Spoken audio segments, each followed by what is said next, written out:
चलो ये क्वेश्चन देखते हैं। Numerical integer value type question है। The distance between two stars of masses is 3 ms and 6 ms is 9 r. R is mean distance between center of earth and sun and ms is mass of sun. Two stars orbit around their center of mass in circular orbits with period nt about center of mass हो रहे where t is period of earth's revolution around center. the value of n क्या है? ये binary star वाला system हो गया, binary star का system हो गया। देखो ये है आपका 3ms, यहां से कुछ 9r डिस्टेंस दूर आपका 6ms है। इन दोनों का सेंटर टू सेंटर डिस्टेंस जो है वो 9r है। ये दोनों रोटेट कर रहे हैं अबाउट सेंटर ऑफ मास। तो यहां पे होगा छोटे मास से 6r दूर होगा और यहां से 3r दूर होगा। राइट, सेंटर ऑफ मास से 6 इंटू 3 18, 6 इंटू 3 18, ऐसा इधर होगा और ये हो गया सेंटर ऑफ मास के अबाउट रोटेट होगा। ये बाइनरी स्टार सिस्टम जो बोल रहा हूं, इसमें इनका जो सेंट्रीपिटल फोर्स है, जैसे इसका जो सर्कुलर मोशन है, राइट, ये दोनों सर्कुलर मोशन किए जा रहे हैं अपने अपने अलग अलग सर्कल में, ये ऐसा कुछ करेगा, इसका थोड़ा बड़ा होगा। राइट, तो ये सर्कुलर मोशन के लिए जो सेंट्रीपिटल फोर्स लगता है that is provided by gravitational force, इस चीज का यूज करेंगे।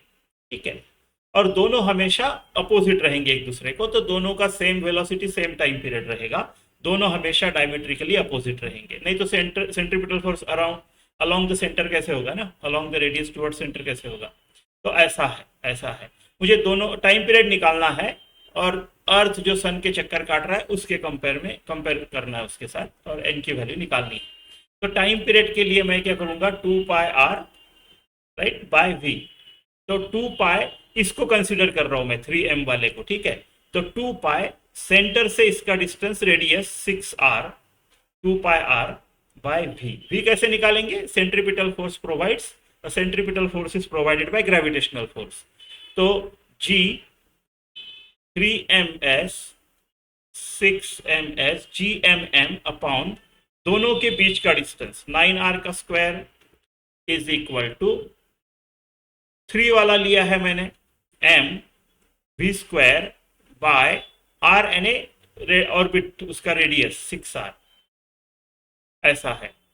तो ms गया, 3 भी गया। राइट, ये 81r स्क्वायर है ना। देखो ये 81r स्क्वायर है, तो अगर मैं यहाँ पे 3 से डिवाइड करूँ तो 2 बचता है, यहाँ पे 27 बचता है।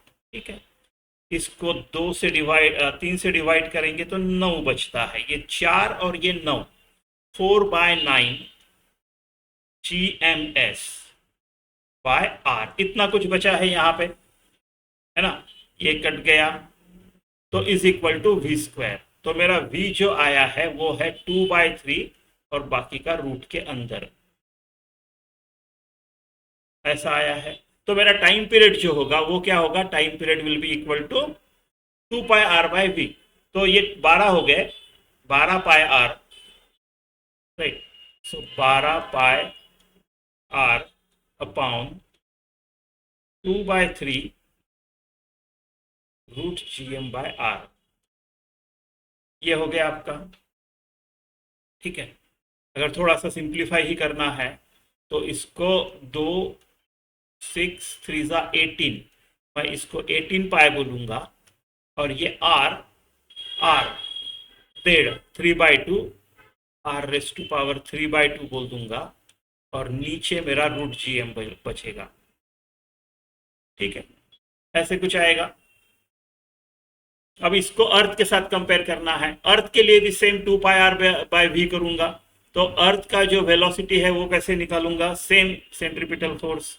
तो यहाँ पे g मास ऑफ सन, ठीक है, मास ऑफ अर्थ पकड़ लो me, ये हो गया gmm अपॉन r स्क्वायर, ये इनके बीच का मीन डिस्टेंस है अर्थ और सन के बीच का। ठीक है, is equal to, earth rotate कर रहा है तो अर्थ को ले रहा हूं centripetal, earth is rotating, earth is revolving around sun, तो m v square by r, एक r बचा, me गया, तो मेरा VE जो आएगा वो आएगा √GMS/R। तो मेरा जो टाइम पीरियड आएगा वो same 2 pi r is the radius, right, mean distance, upon √GM/R, same 2 pi r⁻³ √GMS। ऐसे हो गया।